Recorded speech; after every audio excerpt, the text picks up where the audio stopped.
months or something to try to get him to come down, but he works at our Wisconsin site at Fort McCoy. So it's been a little bit difficult to coordinate travel and time to get him down here, but we were able to make it work today. So Jackson has been a part of our team at Fort McCoy for about 3 years. Is that what we said? 3.5 years. 3.5 years. So Jackson, come on up and tell us your story.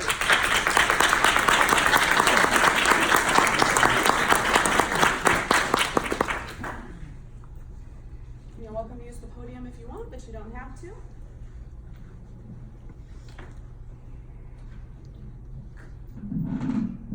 Can everyone hear me all right? Yeah. All right. Hello, my name is Jackson Sturgill. I am a client at the company's Fort McCoy project, and I would like to take this opportunity to share with y'all my story. I have an autism spectrum disorder. It presents its own challenges and difficulties. Growing up with it, I had many obstacles to overcome. From an early age, it was very apparent that I had autism.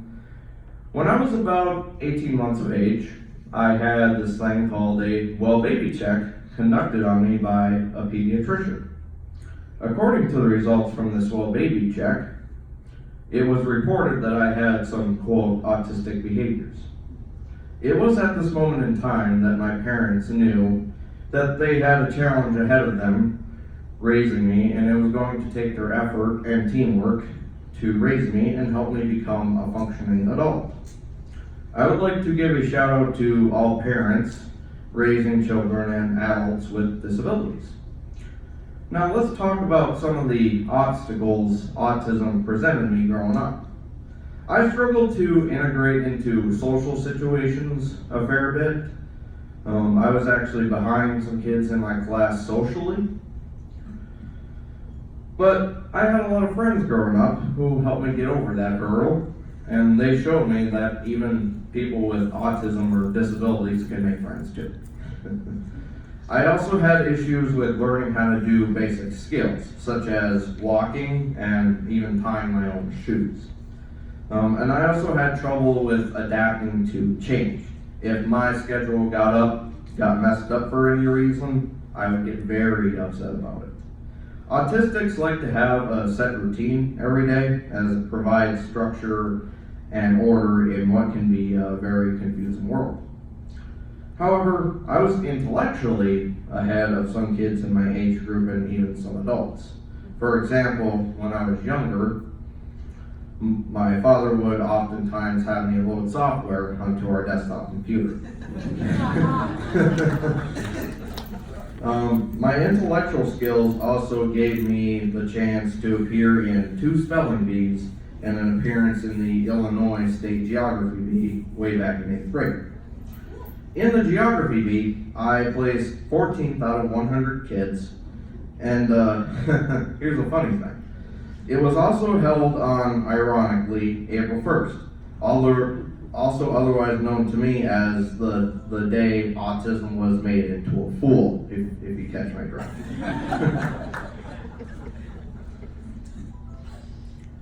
Now I'd like to talk about just kind of how I was raised and my background a little bit.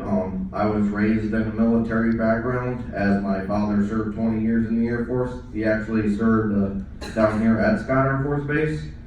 He ended up retiring from there. Therefore, I moved around quite a bit growing up. I got to attend a bunch of different schools and had the privilege to be taught by wonderful teachers over the years. It was their wisdom and knowledge that gave me the skill set to advance in the world. And I would like to thank my teachers and friends for the roles they played in my life. Next, I would like to talk about my family's very important role in my development. My parents played probably the biggest role in my upbringing and are my number one role models. It was their love and nurturing that really set the foundation for my life. They taught me a lot of valuable lessons growing up, and they always made sure I had everything that was best for me. I would like to thank my parents for the biggest and most crucial role they played in my life. Next, I would like to discuss the role my siblings played in my development. I grew up with 4 sisters, and let me tell you, growing up with all girls in the family was definitely pretty interesting. You know, we had our share of sibling rivalries growing up. However, they also played a crucial role in my development. They loved me as one of their own and taught me to show love and appreciation for the family I had. I would like to give a huge thanks to my sisters. And last but certainly not least among my family, I would like to talk about my aunts and uncles. My aunts and uncles are among some of the most wonderful people I've met in my life. They're the kind of people who would give their shirt off their back for you. I always enjoyed going to visit my aunts and uncles growing up, and I would like to thank them for the role they played in my development. Next, I would like to talk about the role this wonderful company has played in my life. So, about, say, 3 or 4 years ago, after I graduated high school, I started working at Walmart. That was not a good place to work. And I only lasted about maybe 3 months there. And then I also did a year of tech school, and I did not enjoy that either.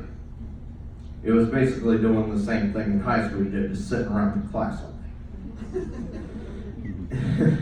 And it was at a point in my life where I was just suffering some serious issues with depression, and I had no clue what direction I wanted to take in my life. So after I finished tech school, I decided to apply for a job at Challenge Unlimited. I got contacted by a recruiter and ended up having an interview with my project manager, Mary. I ended up getting hired, and I will tell you this, Mary made a pretty darn good decision.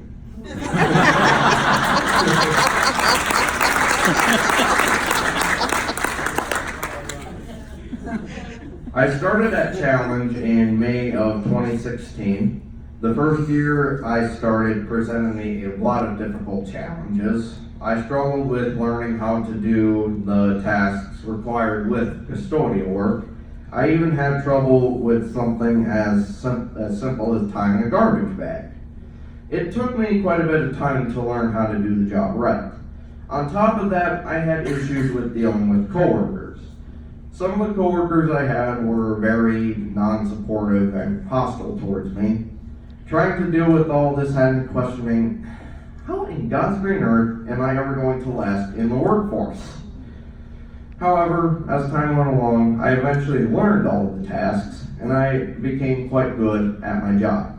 My coworkers started to get more supportive of me, and I finally got to enjoy working at Challenge.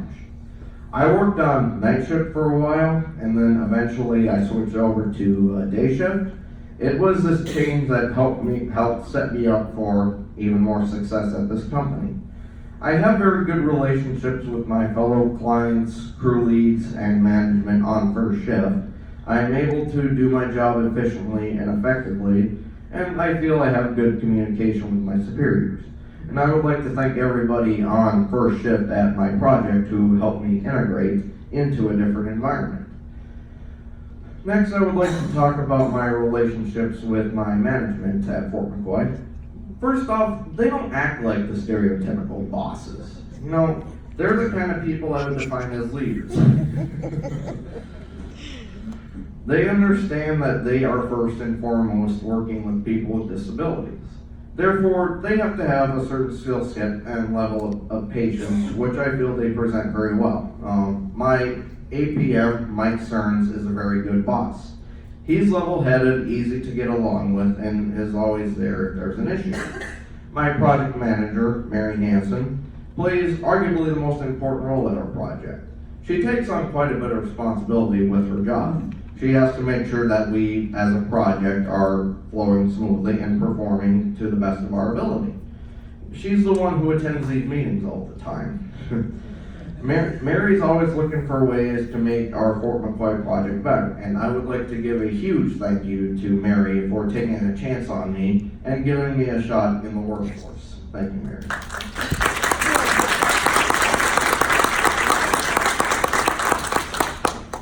In closing, I would like to thank all the executive team and fellow project managers and everybody else at this company for letting me come down here today and giving me an opportunity to speak in front of you. The work this company does for people with disabilities is outstanding and cannot frankly be outdone.